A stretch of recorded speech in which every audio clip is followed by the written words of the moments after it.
Welcome back, everybody. Today is Apologetics Thursday, so that means I'm going to go over some of the conversations I've had at work dealing with me asking them, do you believe in God and what do you think of Christ? Today we're going to specifically be going over, though I believe there is something else, it is hard to believe one being created all of reality.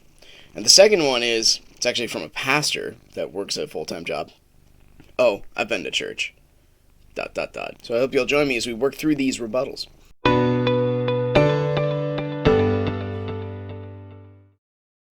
I got two apologies to make. The first one is the purring in the mic. This guy here, he needs camera time, and I guess it's a tight quarters here for us, buddy.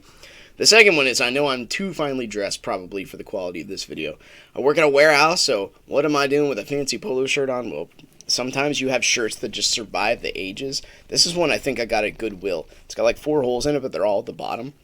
It's beautiful, and I feel more professional and prestigious for wearing it at a warehouse, for whatever that's worth. Anyway, so these two questions, again, if you're not familiar with this process, so what I did was going to teach an apologetics course for my church.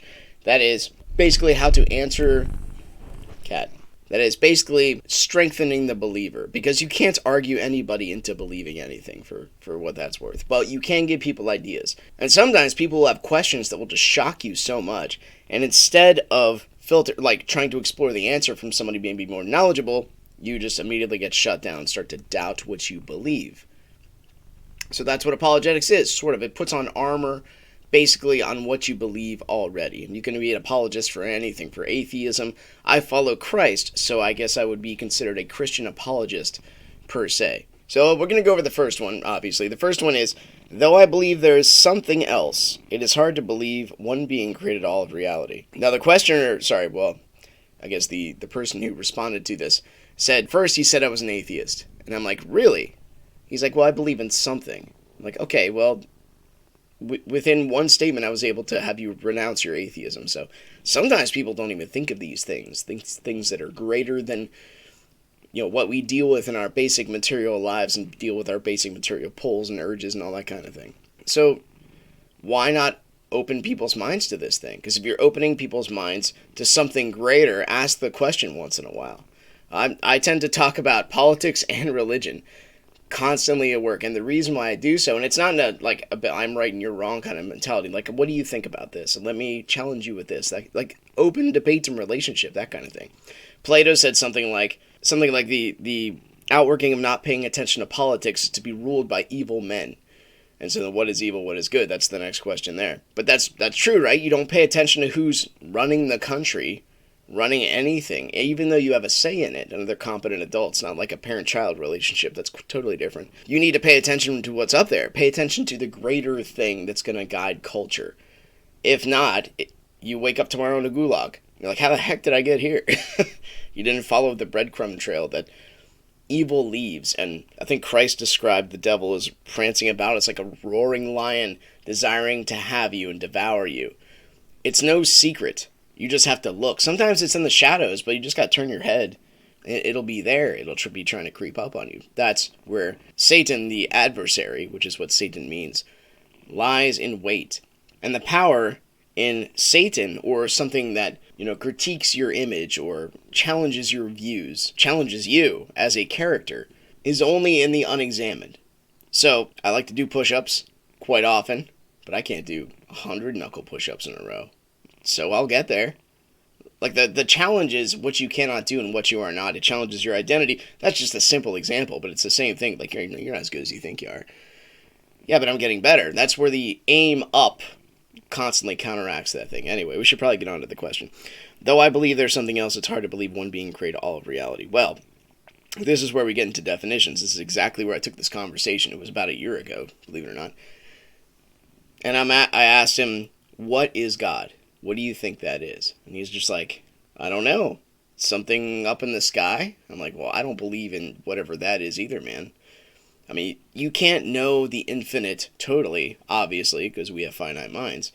But up in the sky? Like, what is that?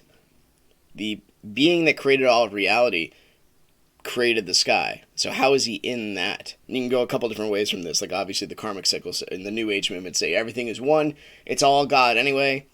Jordan Peterson in Maps of Meaning calls it the giant dragon of chaos. It's something that's like outside of the knowable. And it's something so scary because it can do whatever it wants, and it might, and that's the scary part. But reality exists, and it's consistent, so we find truth by using our best evidence. There's cause and effect, we can figure this out. There's a certain way to live that helps you become, healthier, helps the species propagate. We can know this stuff, and we can choose not to act on it. That's us. That's not how the way things are. You can kind of describe God maybe as being on par with how the way things are and aiming higher. It's like ever adventure and what is necessary for that, for overcoming. And a good book to read about this if you want to figure out the science of it is called The Return to the God Hypothesis by Stephen Meyer. It's an extremely intellectual book, but it goes over a lot of the mathematics specifically, the chemistry, the evolutionary theory. He does a couple of debates as well within the book, and you can see him speak obviously on YouTube. Just type in Stephen Meyer and you'll find him. But that is like an interesting kind of way of looking at things, because here the question itself, we are inside of being, and being is a process. A character, when you look at a character, well, they're still in the middle of their story. If I look back at the character of Christ, his story is, well, according to Scripture, is not yet complete, but as far as his finite life here on earth embodying human form, that's a complete character. And when we're taught as followers of Christ, or when we learn, is to mimic his character, mimic the way he lives, the way he moves through reality. So something that created reality, like all the laws and stuff, would have to be outside of it, or at least have existed outside of it at some point, in which case, in the infinite, would still be outside of it. Maybe. Once you start getting to the infinite versus the finite mingling between the two, things get a little quite confusing, obviously. But look at the technology we have right now. We have AI who is drawing pictures for us, writing book reports for us, saying words and languages in the same voice of people that we know. That's nuts, man.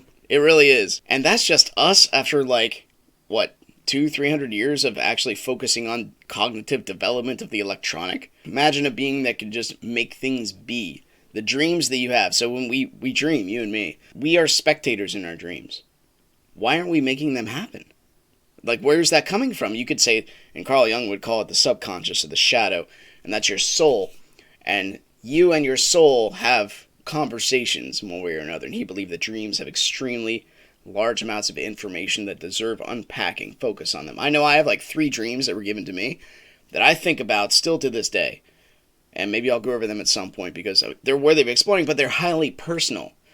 Because your journey is personal. To think you're having a dream and it's supposed to be for all of reality elsewhere is to actually kind of devalue your own soul. God believes we are all very valuable. If not, he would have said so. Christ would have said so. If not, where else do you get value?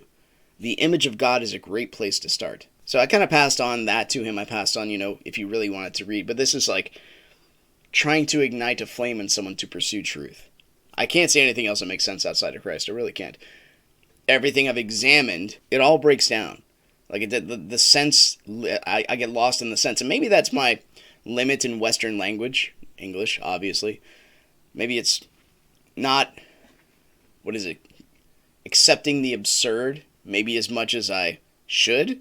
But once humanity was allowed to have written language, logical sense seems like a natural progression up. So it's hard for me not to abandon reason. Not abandoning reality at the same time, because you need to connect the abstract and reality. Otherwise, what's the point? What would the abstract be if it didn't make any sense? What would reality be if it didn't react to the abstract in a sensible way? They wouldn't be able to merge, and they wouldn't be able to communicate. That's like ideas in politics, right? How marriage should be. You think about that, then you do it. Those are 2 separate things, but you have to merge them together. You have to be intentional with it. So that's the beginning of a way to answer that question. The next one, I've been to church. And this was from this guy, he's a full-time job here, and in his off time, he preaches Christ, and he is he's in the apostolic branch. More charismatic, but not really. He doesn't preach prosperity gospel, but he's all about the power of Christ. And there is power in that, man. The power of a true aim going up. And he gets into it, and it's awesome. But the response he gave me, I've been to church. That is oftentimes what pushes people away. It's not the following of Christ, because the whole point of the church is to have your pastor, at least in my opinion, as a shepherd, point you to the Bible and say, you need to read this too. You need to follow this stuff too. I'll be up here and I've studied it and I might be able to give you some good insight, but here is not where you should get fed ultimately. I'll try it once a week, but good luck with that making a difference in your life. It needs to be like daily, all the time. It needs to be part of your character to always aim up. Motivational speakers will only get you so far. And the reason why they'll only get you so far is because they are also finite beings. They're like satellite moons reflecting the light of the sun. Right? There's no eternity in that. There's no self-producing light. You have to go to the source of the light if you want to join in that aim. So when you go to church, what you want to do is listen to the pastor's message, as far as I'm concerned. And you might want a family, right? Skin color actually brings a bit of comfort. There's nothing wrong with that. This whole pushing on diversity is just exactly that. It's crap. Malcolm X, in his autobiography, when he went to Mecca, he looked at the crowds of people that were going to Mecca, and he noticed all the whites were getting together, all the blacks were getting together, all the people that spoke the same language are getting together as they traveled. And he's like, this isn't racism. They're just being more family. They're comfortable in their environment, and they just want to be comfortable on their travels. So get that out of your mind as far as I'm concerned. Go to a place where you feel welcomed, regardless of what that looks like. That should be your first step, at least try to. We have the luxury, if you can hear this, that usually you can shop for a church. I hate using that term, but there are options out there. So then you feel the worship music, because there is something about doing the same thing at the same time with other people and expressing it. That's significant. You're all part of this on the same team. And then you have to listen to the pastor's message. You have to have something concrete that binds you, something that is higher than you. So that's the book of the law, the Bible. You adhere to that because you have to have some kind of commonality. I'd also recommend inerrancy of Scripture. That means we believe what it says. God didn't just change it and make it relative. That's very much Muslim with the abrogation. And if you feel you fit there, join the church in doing good for society. That's what a church should do. The Church of Christ are supposed to do two things mainly. Take care of the orphans and the widows. Those two things are the biggest things they're supposed to do, because that's reconstructing the family unit. And that's so precious, man. We lose sight of that hardcore. You need to reconstruct the family unit so life can continue for roughly eternity. When you join the church, like this is one thing about baptism. I did a lot of research on baptism. I got like 3 books of it back there in my library. My mother was Lutheran, so she believed in infant baptism, like it's a magic spell that just makes you saved. Then I went to a Baptist private school, which said you had to be baptized when you're an adult. So then I had kids. And so, I mean, the question really didn't mean a whole lot to me until that point. And so I did a lot of research, and what I found was the shortcut of it. I'll elaborate more if you want me to. Being baptized was a public representation that you are now aligned with that specific church body. That's what baptism is. And that's you making the decision to be aligned with them as you follow Christ. Being baptized is good in a personal sense too, because it's like cleansing away the old you, the old urges, the old addictions, the old aims of the past. And you're now cleansed, and you're going to go toward the correct thing. You're going to go up, whatever that looks like. So usually when people go to church and then never go again, it's not for honest pursuit. Or maybe you were dragged there when you were a youth. That kind of thing. One of the biggest things I've heard for people who went to church a while is they never answer my questions. Like to me, that's like, oh, I love questions. Like, yo, come to my church. You know what I mean? And that is honestly kind of what we're all looking for. At least a bit. We're looking for shared meaning. Well, meaning itself first, because if you jump into the nihilistic realm where nothing matters, you can pretend life is wonderful, and you can, as Bertrand Russell said, live in unyielding despair. Good luck with that, man. Good luck with long-term plans for the future generations, and having people take you seriously about your plans for the future generations when you believe nothing happens after you die. That's like, it has selfishness built into it. Like, you want to have as much fun as you can while you're here in the finitude of life. Maybe when you join a church, you join a community that's looking for shared meaning, find one that loves questions, or at least maybe they're looking for the same kind of answers. You could explore that together. Because what you're looking for whenever you go to buildings like this is something that calls out to you. Like, you're looking, sure, but something also about that place kind of it's like the agency that calls out to you. It's what motivates you to do anything. to be anything, that gives you substance and like kind of context around your life. And that's the hero's journey. You want some kind of structure at least to point to. It's like a point of normal. Because when you go out into the world, like here's your church, right? You go to church worship, sure, you do things great. Then you go back to the materialistic world.